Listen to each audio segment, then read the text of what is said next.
뭐 어렵지 않아요. 그쵸? 완전 낯가리는 성격이 아니라면. 근데 어떤 사람에게 말 거는 것 말고 한 사람을 알아가는 건 의외로 참 많은 관심을 가져야 합니다. 하물며 보이지 않는 하나님과 예수님에 대해서는 어떻겠습니까? 쉽진 않겠죠. 조금 어려울 수 있지만 오늘 말씀을 듣는 모든 소원교회 성도님들은 더욱 오늘 예수님을 알아가게 되실 겁니다. 비유를 알아듣는 만큼 우리는 더욱 예수님을 알게 됩니다. 오늘 마가복음으로 인해서 더욱 하나님을 알게 되시는 모든 소원교회 성도님들이 다 되시길 바랍니다. 서론으로 들어갑니다. 씨 뿌리는 비유. 마가복음 4장 1절부터 20절까지는 씨 뿌리는 비유가 있어요. 최대한 요약을 해서 설명을 드릴게요. 요약을 하지만 이 구체적인 내용은 제가 마태복음 설교 중에 우리 마태복음 7번째 시간에 이 씨 뿌리는 비유를 가지고 전체로 설교를 했어요. 그래서 그걸 한번 참고하셨으면 좋겠습니다. 자, 씨를 뿌리는 비유. 씨를 뿌립니다.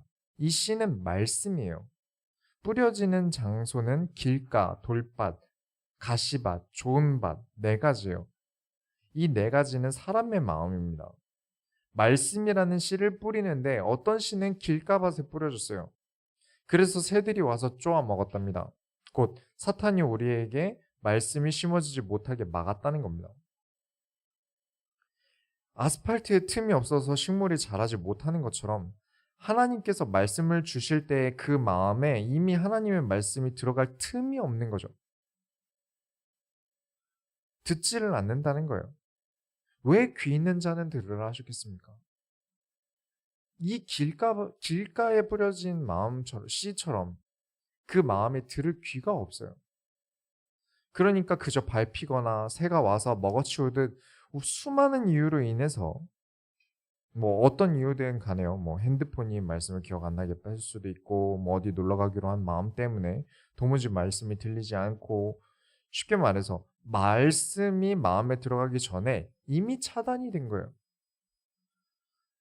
4장 16절부터 17절을 보시면 또 이와 같이 돌밭을 뿌려졌다는 것은 이들을 가리킴이니 곧 말씀을 들을 때에 즉시 기쁨으로 받으나 그 속에 뿌리가 없어 잠깐 견디다가 말씀으로 인하여 환난이나 박해가 일어나는 때에 곧 넘어지는 자요. 말씀을 들을 땐 잘 들었어요. 아, 좋다. 그래, 말씀 좋네. 들을 때 기쁘다는 건 뭐 그런 경우가 많죠.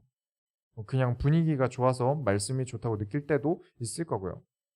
그런데 우리가 교회를 다니는 것을 단순히 분위기 하나 때문에 다니거나 아, 좋다 정도로 끝난다면 다시 세상에 나가서 일주일은 어떻게 살게 되겠습니까?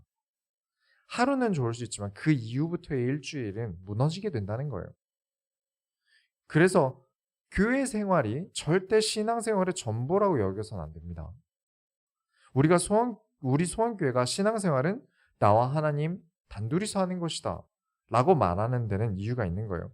단순히 주일에 말씀 듣고 아 좋다 하고 끝나는 게 아니라 일주일 동안 하나님과 함께하지 않으면 결국 뿌리가 없는 거라 금방 죽게 된다는 겁니다. 4장 18절부터 19절에 또 어떤 이는 가시떨기에 뿌려진 자니 이들은 말씀을 듣기는 하되 세상의 염려와 재물의 유혹과 기타 욕심이 들어와 말씀을 막아 결실하지 못하게 되는 자요. 저는 이 가시떨기를 합리화로 봅니다. 우리 신앙생활에 있어서 늘 방해되는 요소 중에 가장 큰 역할을 하고 있는 게 합리화예요. 우리가 만약에 하고 싶은 게 있는데 그 주의 말씀대로면 그 한 주간의 말씀대로면 해서는 안 되는 경우들이 있어요. 이번 주에 주신 하나님의 말씀과 반대로 가는 경우들이 있단 말이에요. 그래서 그때 어떻게 하냐면 이번 주 말씀 말고 예전에 내가 들었던 것 중에 지금 내가 하고 싶은 것과 맞아떨어지는 말씀을 기억해내요. 그리고 본인이 믿음을 선택한 것처럼 행동합니다. 굳이 예시를 들지 않겠지만 이렇게 선택했다가 아 그때 그렇게 하지 말걸. 이번 주에 하나님이 주신 말씀대로 할걸. 하는 경험들 거진 다 해보시지 않으셨습니까? 저도 있고요.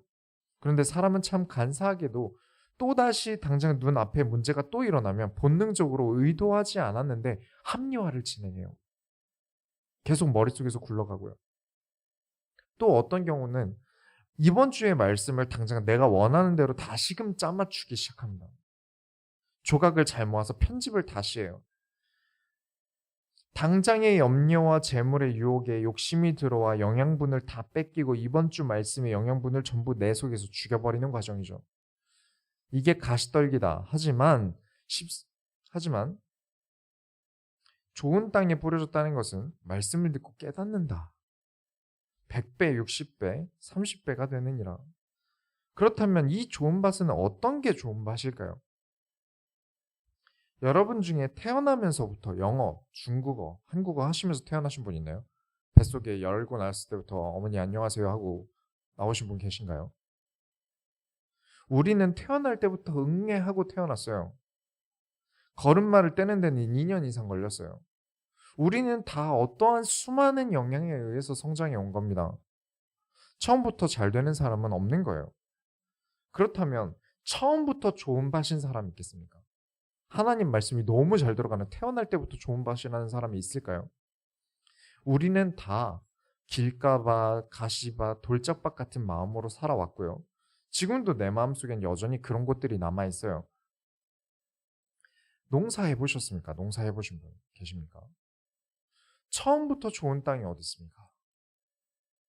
그렇다면 뭘 해야 됩니까? 개간을 해야죠. 다 들어 엎어서 농사가 가능한 땅으로 만들어야 돼요. 그래서 하나님께서는 우리가 좋은 밭이 될 수 있도록 많은 사건들을 일으키십니다. 아픈 일도 겪게 하시고 좋은 일도 겪게 하시면서 특히 상처받는 일들을 만드셔서 내 마음을 들쑤셔 놓으세요. 그리고 우리를 하나님 말씀을 온전히 받을 수 있는 좋은 밭으로 만드십니다. 내가 하나님의 이런 의도를 깨닫지 못하고 끝까지 내 마음대로 할 거니까 하나님이 알아서 해주세요. 알아서 내게 돈 주시고 내가 원하는 대로 다 해주세요. 라고 한다면 그 마음은 이미 좋은 밭이 될 수 없는 거죠. 하나님이 좋은 밭이 되기 위해 갈아 넣으면 내가 다시 포장하고 도로로 만들거나 가시떨기를 심고 이런 과정이 되는 거예요. 그래서 빨리 항복하시고 빠르게 하나님이 원하시는 태도로 바꾼다면 우리 지난주 말씀 기억하시죠? 예수님께서 너는 나의 형제다 하실 것이고 지금 이 성경 구절처럼 30배, 60배, 100배의 결실을 맺을 줄 믿습니다. 자, 오늘 말씀은 예수님께서 비유로 하신 말씀입니다. 우리가 마태복음 때도 나눴지만 비유로 말씀하신 것들은 해석하면서도 머리가 빠지고요. 어렵고 쓸 것도 많고 써놓고 읽어놔도 무슨 소린가 싶고요. 하지만 단언컨대 예수님께서 하신 비유를 조금씩 이해하는 순간 우리 인생은 또 달라집니다. 오늘 말씀을 통하여 여러분 인생에 또다시 새로운 시작이 이루어지길 축원합니다. 본론으로 들어갑니다. 비유를 이해하는 자는 더 받을 것이다. 지금 마가복음 4장의 말씀들은 전부 비유로 설명하시면서 무슨 말씀하시면 귀 있는 자는 들으라 하십니다. 지금 예수님의 말씀을 들어온 사람 중에 귀 없는 사람이 누가 있겠습니까? 여러분 중에 귀가 없으신 분 없으시죠? 그런 사람들에게 비유로 말씀하시고는 귀 있는 자는 들으라 하세요. 이 귀 있는 자라는 말은 이 앞에 씨 뿌리는 비유 때도 얘기하신 거고요. 뭐냐면 마음이 없이는 들을 수 없는 이야기가 비유라는 거예요. 너희가 내 이야기에 관심이 없고 마음이 없다면 너희는 내가 지금 하는 말을 이해할 수 없다라는 말입니다. 애초에 씨 뿌리는 자, 그 밭을 무엇이라고 했죠? 마음이라고 했습니다. 마음에 대한 이야기를 하고 계신 거예요. 그렇기에 저와 여러분은 잊지 말아야 하는겠죠. 절대 잊으시면 안 됩니다. 우리는 배우지 않고 깨닫습니다. 들어서 아는 것, 배운 것입니다. 궁리하여 아는 것, 깨닫는 것입니다. 예수님께 들었습니다. 배웠죠. 거기서 끝나서는 안 됩니다. 곱씹음이 없다면 절대 알 수 없도록 지금 이야기를 하고 계신 게 비유예요. 4장 21절부터 23절에 또 그들에게 이르시되 사람이 등불을 가져오는 것은 말 아래에나 평상 아래에 두려 함이냐 등경 위에 두려 함이 아니냐 드러내려 하지 않고는 숨긴 것이 없고 나타내려 하지 않고는 감추인 것이 없느니라. 들을 귀 있는 자는 들으라. 자, 이의 이야기를 곱씹어 보죠. 궁리해 봅시다. 등불을 가져옵니다. 여러분이 등불을 가져온다면 용도는 무엇일까요? 빛이 필요하다는 거겠죠. 그렇다면 말 아래라는 게, 이 말이라는 게 곡식을 측량할 때 쓰던 기구예요. 그리고 평상 원어상 침대일 수도 있고요. 식탁일 수도 있어요. 빛을 비추려는데 누가 안 보이게 이런 하단에 두겠습니까? 거기다 두면 빛이 온 곳을 밝히지 못하겠죠. 그래서 가장 높은 곳에 두려고 할 거예요. 근데 성경을 보는 사람에게 있어서 가장 난해한 것 중에 하나가 사실은 22절입니다. 성경마다 번역이 달라요. 그래서 여러분께 이 구절을 하나 소개를 시켜드릴게요. 누가복음 8장 17절이 좀 더 정확합니다. 숨은 것이 장차 드러나지 아니할 것이 없고 감추인 것이 장차 알려지고 나타나지 않을 것이 없느니라. 원어적으로도 결국 이 번역이 가장 잘된 번역이기도 하고요. 당시에 속담으로도 있던 말이라고 합니다. 자, 그러면 또다시 곱씹어 봐야 합니다. 인간 입장에서 이 구절을 읽으려면 말이 이상해져요. 등불을 가져와서 높은 데 다는 거랑 감추인 것이 드러난다는 게 뭔가 말이 안 맞지 않습니까? 진짜 궁리하고 생각해보지 않고는 절대 못 깨닫게 설명하셨어요. 자, 머리가 아픈데 다시 다 잊으시고 지금 설명을 들으셨으면 좋겠어요. 등불을 가져오신 분은 하나님이십니다. 그리고 그 등불은 그리스도께서 되세요. 그리스도를 어디 숨겨두려고 보내셨겠습니까? 아니죠. 이 하나님께서는 이 등불을 가장 높은 곳에 두실 것이고 아무리 숨기려 해도 결국 그리스도를 보게 될 것이다 로 보시는 게 정확합니다. 그리고 이 말씀이 우리에게 주시는 교훈은 어떤 일을 겪든지 염려하지 마라. 정말 그리스도로 살아가고 있느냐 결국 드러나게 될 것이다. 왜냐? 내 안에 그리스도께서 계시니까 드러날 수밖에 없다. 너희가 정말 그리스도로 살아간다면, 너희에게 정말 그리스도가 등불이라면 그리스도가 드러나게 될 것이다. 자, 머리가 아픕니다. 마태복음 때도 말씀드렸는데 이는 저희만 이런 구절들을 두고 머리 아파하던 게 아니에요. 이 당시 말씀을 듣던 무리들도 아니 이게 무슨 얘기지? 진짜 이러고 있었을 거예요. 이렇게 풀어서 설명을 해도 어려운 거예요. 그냥 이렇게 예수님께 날로 들은 사람들은 어떻게 알아듣겠습니까? 혼자 성경을 읽을 때 무슨 말인지 알 수 있을까요? 그래서 이렇게 어려워하는 우리를 위해서 예수님께서 이런 이야기를 하십니다. 4장 24절부터 25절을 보시면, 마가복음 4장 24절부터 25절, 또 이르시되 너희가 무엇을 듣는가 스스로 삼가라. 너희의 헤아리는 그 헤아림으로 너희가 헤아림을 받을 것이며 더 받으리니 있는 자는 받을 것이요 없는 자는 그 있는 것까지도 빼앗기리라. 이건 사실 어려운 말이 아닌데 어렵게 번역이 되어 있어요. 최대한 쉽게 약간의 의역을 하자면 잘 들어라. 그리고 잘 생각해라. 그냥 듣고 끝나지 말고 잘 생각해라. 여기 24절에 삼가라라는 말이 가려들어라가 아니라 주의해라, 고민해라, 깨달아라 라는 뜻이에요. 집중해서 잘 들으라는 이야기죠. 헤아리다라는 건 측량하다, 이해한다는 말이죠. 너희가 이 비유를 이해하는 만큼 너희가 이해를 받을 것이다. 이해하는 만큼 상급을 받게 될 것인데 이해할 마음이 없는 사람들은 그나마 아는 것도 빼앗기게 될 것이다. 이건 아까 씨 뿌리는 비유와 동일한 비유입니다. 마치 가시떨기밭처럼 함야에 묶여서 진짜 말씀을 잃어버리는 것처럼요. 그러니 어려우나 다 이해하라는 것도 아닙니다. 이해하려고 하라는 겁니다. 좀 쉽게 이야기하셨으면 우리야 참 좋았을 거예요. 예수님께서 쉽게 이야기하셨으면 참 좋았을 텐데, 진짜 의인으로서 세상에 빛이 될 사람은 그렇게 날로 먹지 않는다는 겁니다. 네, 어렵습니다. 그러나 부딪힙시다. 이해하는 자는 반드시 세상에 넘을 수 없는 벽과 같은 존경을 얻게 될 겁니다. 왜냐? 우리가 예수님께 조금 더 가까이 나아갔습니다. 하나님께서 들고 오신 등불 대신 그리스도를 조금 더 많이 알고 있으니까요. 그런 사람을 어떻게 하나님이 안 쓰시겠습니까? 두 번째로, 하나님께서 하셨습니다. 우리 농부 예수님께서 계속해서 땅에 대한 비유를 하고 계세요. 4장 26절부터 29절을 보시면, 또 이르시되 하나님의 나라는 사람이 씨를 땅에 뿌림과 같으니 그가 밤낮 자고 깨고 하는 중에 씨가 나서 자라되 어떻게 그리 되는지 알지 못하느니라. 땅이 스스로 열매를 맺되 처음에는 싹이요 다음에는 이삭이요 다음에는 그 다음에는 이삭에 충실한 곡식이라. 열매가 익으면 곧 낫을 되나니 이는 추수할 때가 이르렀습니다. 자, 방관론자들은 신앙생활을 하는데 방관론자들은 이런 구절을 통해서 은혜를 받습니다. 그래, 나는 아무것도 안 하지만 하나님이 모든 열매를 맺으시는 거야. 아마 이런 분들은 농사를 안 해보신 거예요. 정말 열심히 흙의 양분을 맞추기 위해서 노력해야 되고요. 비료의 성분에 따라 밤에 뿌릴까 낮에 뿌릴까도 고민해야 된다고 하고요. 이게 또 방충을 해야 되니까 약을 치고 또 새들이 쪼아 먹지 못하게 틈틈이 허수아비도 제자리가 아니라 위치를 계속 바꿔줘야 된대요. 나중에는 그거를 사람이라고 치지 않으니까요.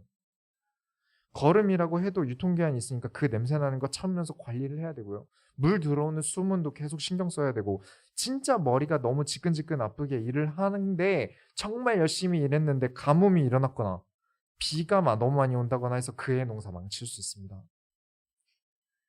하나님 나라의 일은 내가 아무것도 안 하는 거라고요. 내 노력 여하 상관없이 하나님께서 운영하시는 것 맞습니다. 그러나 아무것도 안 한다? 그 사람을 통해서 하나님 나라의 일을 할 수가 없어요. 그렇죠. 씨를 뿌리지 않고 농사도 안 했는데 아무리 해가 따뜻하게 들어오고 아무리 비가 적정하게 온다 그래서 곡식을 거둘 수 있겠습니까? 그리고 29절 보시면 열매가 익으면 낫을 되나니 이는 추수 때가 이르렀습니다. 낫 되는 건 일 아닙니까? 그것도 꽤 힘든 일일 텐데요. 낫을 대고 추수하는 건 역시 사람의 일입니다. 추수하는 것을 가지고 일부 남겨서 또 다시 씨를 뿌리는 것도 농부가 해야 되는 일이고요. 이 비유의 진짜 의미는 내가 하나님 나라의 일을 하는 사람임을 인지하고 마치 날씨에 따라 농법이 바뀌듯 하나님이 원하시는 때에 따라 인도받아 가면서 농부의 일을 하는 사람과 그렇게 일했다 할지라도 결국 진짜 농사의 일은 하나님께서 주관하신다라는 것을 설명하는 겁니다. 그렇다면 하나님 나라의 일을 하는 우리는 이렇게밖에 말할 수 없을 것입니다. 하나님께서 하셨습니다. 내 노력 여부와 상관없이 하나님께서 하시는 거예요. 그런데 아무것도 안 해놓고 하나님께서 하십니다. 하나님께서 하실 것이다. 되려 비성경적인 말입니다. 예수님은 그렇게 가르치신 적이 단 한 번도 없어요. 모든 것에 내가 할 수 있는 것을 다 했으나 이 모든 일을 이루시는 것은 하나님이라고 고백하는 것이 하나님께서 하셨습니다입니다. 하나님 나라의 일은 그렇게 운영되는 거예요. 예수님께서 얼마나 설명을 잘 하시기 위해서 얼마나 고민을 하시고 생각하셨는지 드러나는 구절이 그 다음 구절입니다. 30절에 또 이르시되 우리가 하나님의 나라를 어떻게 비교하며 또 무슨 비유로 나타낼까? 정말 신기합니다. 어떻게 그렇게 같은 성경을 읽는데 어떻게 그렇게 이해를 잘못할까요? 제가 주짓수를 하고 있지 않습니까? 사실 어제 주짓수 대회를 갔다 왔어요. 패배를 했지만 어떤 입상을 하진 못했지만 패배 요인 중에 제일 컸던 건 이제 제가 룰을 잘 몰랐어요. 처음 대회를 나가다 보니까 긴장도 많이 했고 그래서 그냥 버티기만 해도 이기는 건데 조바심 나서 이게 좀 더 잘해보려고 하다가 졌습니다. 그래도 소원교회의 주의종으로서 늘 도전하는 모습을 보이려고 애쓰고 있고요. 그래서 올해 첫 도전을 하고 부상 없이 돌아왔어요. 주짓수를 하게 된 데는 정말 많은 이유가 있어요. 한 20개도 넘는 것 같은데 그 중에 하나를 들자면 제가 전에 있던 부교육자로 있던 교회에서 정말 심각한 좀 속된 말로 이게 설교 때 써야 될 단어인지 모르겠지만 문신 돼지 국밥 육수충이라고 불리는 정말 누가 봐도 그렇게 느껴지는 그런 친구를 애가 잘 데가 없다고 그 교회 목사님이 데리고 왔어요. 그리고 저희랑 같이 재우셨어요. 근데 와가지고 온갖 행동을 지 멋대로 하는 겁니다. 담배 피고 옆집에다 꽁초 버려서 옆집 막 옥상 페인트 놓고 막 불날 뻔하고 그래서 옥상문 잠궈놨더니 교회 안에서 창문 열고 담배 피고 교회에서 성도들 다 있는 차 안에서 통하면서 야 우리 아가씨들 불러서 노래방에서 놀까 이러고 그리고 교회 권사님들 와서 식사 준비하고 있는데 팬티바람으로 화장실 들어가서 샤워하고 그래서 제가 가만히 있겠습니까? 제 성격상. 그래서 뭐라고 하고 소리들 지르면서 혼내는데 사람들은 점점 오히려 저를 이상하게 봐요. 기도로 바꾸고 품어줘야지 왜 싸우세요 목사님? 이러세요. 전도사님 왜 싸우고 그러세요? 기도로 품어주셔야죠. 최근에 우연히 그 교회 성도님을 뵙게 됐어요. 그래서 저에게 되게 살이 많이 빠지셨네요? 라고 하시길래 사실 제가 이번 대회에 가려고 5kg 이상 감량을 했어요. 그래서 티가 나는지 잘 모르겠는데 제가 한 일주일 만에 72kg에서 재보니까 한 67kg까지 빠진 것 같아요. 뺀 상태로 한 2주 정도 있었습니다. 이제 살이 빠진 이유가 이제 대회를 나가려고 뺀 거죠. 개체량을 맞춰야 되니까. 그런 얘기를 하니까 왜 주짓수를 하세요라고 물어보길래 이제 교회는 누구든지 올 수 있는 곳이고 그중엔 깡패도 올 수 있고요. 마약쟁이도 올 수 있고요. 다 올 수 있는데 성도들은 그런 사람들이 올 때 목사님만 바라볼 거예요. 그래서 그에 대한 대비를 해두는 겁니다. 라고 이야기를 했는데 바로 어떤 이야기를 꺼내세요. 무슨 이야기였냐면 이게 참 그래요.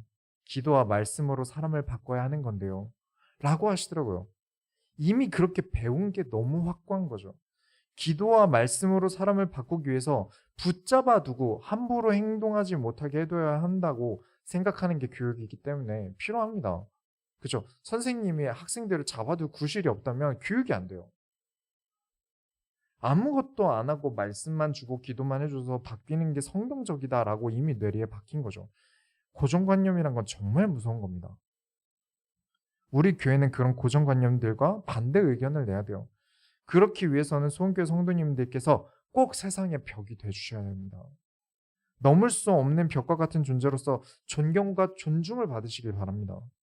그래야 세상에 진짜 성경적인 게 무엇인지 설명할 수 있어요. 예수님이 정말 아무 힘이 없으셔서 십자가 지셨습니까? 아니죠. 근본 하나님이시고 죽음 이후에도 성전 휘장을 찢으신 분입니다. 그만큼 인류를 구할 만한 힘이 없다면 아무것도 하실 수 없으셨을 거예요.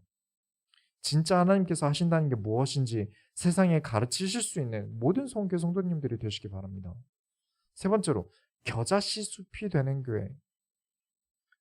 4장 31절부터 32절을 보시면 겨자씨 한 알과 같으니 땅에 삼킬 때는 땅 위의 모든 씨보다 작은 것이로되 심긴 후에는 자라서 모든 풀보다 커지며 큰 가지를 내나니 공중의 새들이 그 그늘에 깃들일 만큼 되느니라. 이 겨자씨 비유에 대해서 그냥 읽고 믿음이 작아 보여도 커질 수 있다 이렇게 생각을 하시죠. 그래서 겨자씨를 마치 이제 바오밥 나무 마냥 커지는 이만한 씨가 엄청난 나무가 되는 상상을 하게 되었는데 그림도 엄청 그렇게 많이 그려서 가르치셨어요. 아시다시피 우리 성원교회는 그런 구절을 그냥 지나가지 않습니다. 저도 놓치는 게 있기야 했겠지만 그래도 함부로 그냥 넘어가진 않으려고 노력해요. 일단 겨자씨는 여러분 우리가 알고 있는 그런 작은 씨보다는 큽니다. 아니 목사님 예수님이 씨 중에 작은 씨라고 하셨는데요. 예수님이 농알못인가요? 그게 아니라 헬라어에서 이 씨를 여러 가지로 구분하는데 여기 예수님이 말씀하시는 건 곡식을 얘기하는 거예요. 곡식 중에 제일 작다는 거지 씨 중에 제일 작다는 표현은 아닙니다. 이게 제가 어릴 때 또 10대 학생일 때 교회에서 마치 선생님들이 본 것 마냥 그럴싸하게 가르쳐주셨는데 사실은 다 틀렸어요. 겨자씨 봤냐? 내가 봤는데 내가 바람 불면 날아갈 정도로 작더라. 근데 그게 이만큼 큰 나무가 된다? 전혀 아니거든요. 근데 본인이 봤대요. 이런 게 오피셜이 되고 점점 묵상을 하다 보니까 여러 사람에게 이상하게 퍼진 거죠. 그리고 나무가 되는 겨자씨는 없습니다. 겨자는 나무가 아니에요. 그래서 막 새들이 와서 우르르 앉았다 가는 건 상상입니다. 존재하지 않아요. 그럼 예수님은 정말 잘못 설명하셨네요. 그렇지 않습니다. 곡식치고는 아주 길게 자라요. 많게는 3m까지 자랍니다. 그런데 새들은 언제 와서 쉴까요? 이 겨자 풀들이 겹겹이 모이고 얽히고 설켜서 넝쿨이 됩니다. 소규모의 숲이 돼요. 그리고 그 숲에 광야에서 새들이 쉴 곳이 없을 때 그 작은 숲에 새들이 모이게 되는 거죠. 나은 사람의 믿음이 자라나는 것이 별거 아닌 것처럼 보일 수 있어요. 또 당장 살기 너무 힘들다면서 교회에서 교제를 하자, 말씀을 나누자 그런 것들이 누군가에게 부담이 된다면서 뺄 수 있겠지만 그럼에도 불구하고 목사님이 계속해서 만나자, 교제를 하자, 성경 공부를 하자 하는 이유는 성도는 교회의 믿음을 모아서 숲을 이루어야 되기 때문에 그렇습니다. 우리 모두가 믿음이 자라서 숲을 이루어야 돼요. 우리 이렇게 새로운 가족들이 오고 새롭게 신앙생활을 다시 시작하는 성도님들이 계속 오고 계시는데 기존에 계시던 여러분이 숲이 돼서 얽혀주셔야 됩니다. 앞으로도 마찬가지고요. 특히 집사 직분을 오래 임명받은 분들은 특히 더욱 새롭게 오신 성도님들과 함께 하시기 바라요. 내가 교회에 숲이 되려 하지 않고 그냥 교회 갔다가 집에 오고 그냥 교회 가서 하나님 앞에서 의무만 대충 다 하고 앉아 있다가 오는 게 겨자씨 믿음이 아닙니다. 여러분이 겨자씨의 믿음을 꼭 가지시기 바라요. 교회에서의 믿음으로 드리는 헌신이 없다. 그냥 교회 왔다가 갔다. 진짜 겨자씨 믿음은 아닌 겁니다. 교회 내 분위기를 망치는 가라지 역할을 하게 될 수도 있어요. 새들이 모일 수가 없는 사람이 돼요. 차라리 숲이 어마어마하게 크면 누구 한 사람 안 하는 거 티 안 날 수 있겠지만 이제 막 성장해야 하는 교회 분위기에선 절대 그래서는 안 되는 거죠. 교회 내에 모이는 사람이 적어도 내 믿음을 크게 키워낸다면 그 믿음이 큰 사람들이 모여서 숲을 이룹니다. 그때부터 교회 공동체와 나 개인에게 계속해서 응답이라는 새가 모이게 되는 거죠. 정말 세상에서 하나님이 주시는 큰 응답들을 받고 싶다면 교회 내에서 여러분이 숲을 이루셔야 됩니다. 그래야 새들이 와요. 겨자씨 비유의 깊이는 여기까지 봐야 합니다. 겨자씨만한 믿음이라도 큰 나무가 된다. 그 정도의 내용이 아니에요. 내 삶에 응답이 없다? 하나님이 나와 함께 하는지 잘 모르겠다? 교회에서의 생활을 잘 보셔야 됩니다. 어느 목사가 성도를 가라지로 만들고 싶겠습니까? 어떻게든 좋은 알곡으로서 교회에서의 응답을 들고 세상에서 승리하길 바라죠. 우리가 다 겨자씨와 같이 작은 믿음으로 시작했으나 서로 얽히고 얽혀 사랑함으로 이루는 숲이 되어 많은 응답이 새들처럼 찾아오는 송교회가 되길 축원합니다. 결론을 내리겠습니다. 하나님 나라를 설명하기 위해서 4장 34절을 보시면 비유가 아니면 말씀하지 아니하시고 다만 혼자 계실 때 그 제자들에게 모든 것을 해석하시더라. 물론 해석을 해주셔도 제자들은 당시에 못 알아들었습니다. 왜 이렇게 비유로 말씀하신 걸까요? 비유로 말씀하시는 이유는 하나님 나라를 설명하기 위해서입니다. 눈이 안 보여서 평생 코끼리를 본 적 없으신 분에게 우리가 코끼리를 설명한다면 어떻게 해야 될까요? 귀는 부채 같고 다리는 성벽 같은데 발은 두꺼운 돌 같은 게 있고 꼬리는 채찍 같고 코는 길고 유연한 파이프 같고 이렇게 예를 들어서 설명할 수밖에 없어요. 거기다가 부채, 성벽, 돌, 채찍 이런 것도 눈으로 본 적이 없을 텐데요. 전부 다 결국 완벽하게 설명하는 건 불가능합니다. 왜냐? 죽어야만 볼 수 있을 테니까요. 그나마 알아듣게 설명하려면 예시를 두는 수밖에 없는 겁니다. 하나님 나라를 우리에게 눈으로 보여주시는 게 아니지 않습니까? 결국 우리에게 비유를 설명하셔야만 해요. 하나님의 능력이 없어서 우리를 직접 잠시 영혼만 불러서 보여주시고 그렇게는 못하시나요? 단언컨대 우리가 죽어서 가게 될 천국마저도 우리가 완벽히 하나님 나라를 다 본 건 아닐 겁니다. 이유가 있어요. 첫 번째는 우리가 지금 우리나라 전부를 다 알고 있습니까? 속속들이 우리가 다 알까요? 한국은 이렇다라고 완벽하게 설명하실 수 있는 분은 계신가요? 결국 불가능합니다. 하나님께서는 지금도 하나님 나라를 운영 중이세요. 우리가 오늘 본 게 내일 바뀔 수 있어요. 당장 우리나라만 해도 그런데 이 작은 나라 하나도 그런데 하나님이 세상을 운영하시는 건 얼마나 다르겠습니까? 우리가 오늘 다 보았다 한들 내일 또 다를 겁니다. 두 번째는 이 땅에서의 하나님 나라를 누리는 것과 죽음 뒤에 하나님 나라를 누리는 건 완전 다를 겁니다. 우리가 이 땅에서 누리는 하나님 나라는 우리가 하나님 나라의 일을 하는 이 땅 위의 성도로서예요. 우리에게 설명하시는 것은 전부 너희는 이 땅에서 하나님 나라의 일을 해야 한다. 그렇게 하려면 알아야 하는 하나님 나라의 비밀이 있다 라면서 설명을 하신 거지 죽음 뒤에 하나님 나라를 설명하시는 게 아닌 겁니다. 근데 자꾸 이런 구절들을 두고 죽음 뒤에 하나님 나라는 어떻지를 생각해요. 이 땅에서의 하나님 나라의 일은 해야 하고 하나님 나라의 일은 이 땅에서의 일과 일과가 죽음 뒤에 하나님 나라와 또 다르고 그렇게 눈으로 하나님 나라를 보여주는 건 또 아무 의미 없고요. 그렇다면 남은 것은 비유로 가르치시는 것밖에 없습니다. 이렇게 비유로 가르치시면서 우리에게는 묵상함을, 고뇌하고 곱씹어 봄을 원하고 계시고요. 성경은 그렇게 묵상하는 사람의 마음을 좋은 밭이라고 합니다. 하나님이 예수님께서 하시는 이 어려운 비유들이 무슨 이야기인지 알아들으려고 하는 그 마음을 좋은 밭이라고 하시는 거예요. 하나님 말씀을 내 안에 소화시키려고 하는 마음의 땅을 가진 사람이니까요.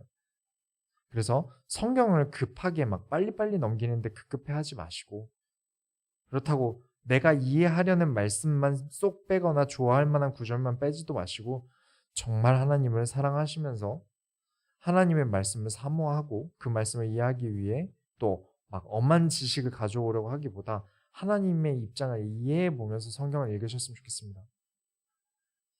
이에 대해서 꼭 말씀드리고 싶은 것은 성경을 정말 바르게 이해하고 싶다면 세상에 대한 기본 지식도 탄탄해지셔야 됩니다. 다들 반대로 아세요. 영적인 것이기 때문에 육신적인 것은 무익하고 그렇게 초등학문으로 성경을 바라보면 안 되고 어쩌고 저쩌고 하는데 정말 잘못 알고 있는 거예요. 그것만큼은 정말 잘못됐다고 말씀드릴 수 있습니다.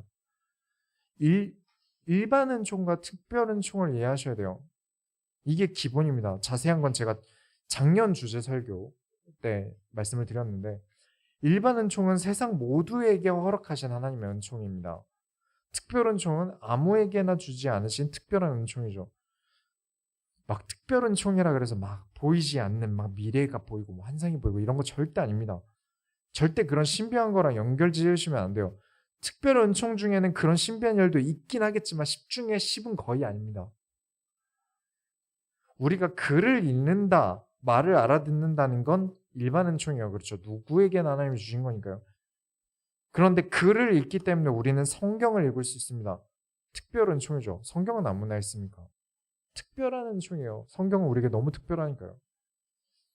더 나아가서 성경을 읽을 때 오늘처럼 씨 뿌리는 비유를 볼 때 저희랑 농부가 보는 이 씨 뿌리는 비유가 같겠습니까? 절대 다를 거예요.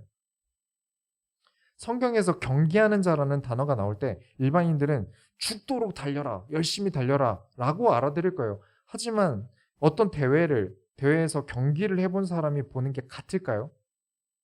그 대회를 준비하는 전략, 그에 필요한 근육, 필요한 감량, 내게 필요한 약점 보완, 그 많은 과정들까지 전부 다 포함해서 경기하는 자라는 단어를 읽을 겁니다. 그렇게 일반 은총과 특별 은총은 연결되는 겁니다. 여러분이 세상에서 말씀으로 나아가기 위한 모든 도전은 반드시 이런 특별 은총과 연결됩니다. 그렇게 절대 안주하지 말라고 말씀을 드리는 거예요. 그 사람만이 하나님 나라를 제대로 알아듣습니다. 아무런 지식도 없으면서 그냥 읽으려고만 했다가 오히려 잘못 이해하게 되는 게 그래서 많은 거죠. 그러다가 이상한 소리를 하게 되고요. 특히 신천지 같은 부류와 아무것도 입증할 수 없는 사람을 따라서 얼마나 많은 사람들이 사이비에 빠진 겁니까? 여러분은 얼마든지 도전할 수 있고 얼마든지 나아갈 수 있습니다. 나이, 성별, 학별 전혀 개의치 마시고요. 뭐 알바입니까 그런 거. 우리가 하나님 자녀인데. 여러분의 가치는 예수님의 핏값입니다. 이거 잊으시면 안 됩니다. 그 핏값을 생각하고도 아무것도 안 하고 예수님은 나의 좋은 친구니까 하나님이 알아서 해주실 거야. 절대 하나님의 일을 못합니다. 작아도 좋아요. 결국 잘못된 습관과 사소한 작은 부족한 점 때문에 우리가 지고 있는 거예요. 원래 주제 설교 잊지 마셔야 합니다. 그리고 저도 어제 제대로 겪고 왔어요. 진짜 작은 거 하나 때문에 졌어요. 그래서 우리가 세상을 이깁시다. 우리가 하나님의 소원을 이뤄드립시다. 기도하겠습니다. 하나님 감사합니다.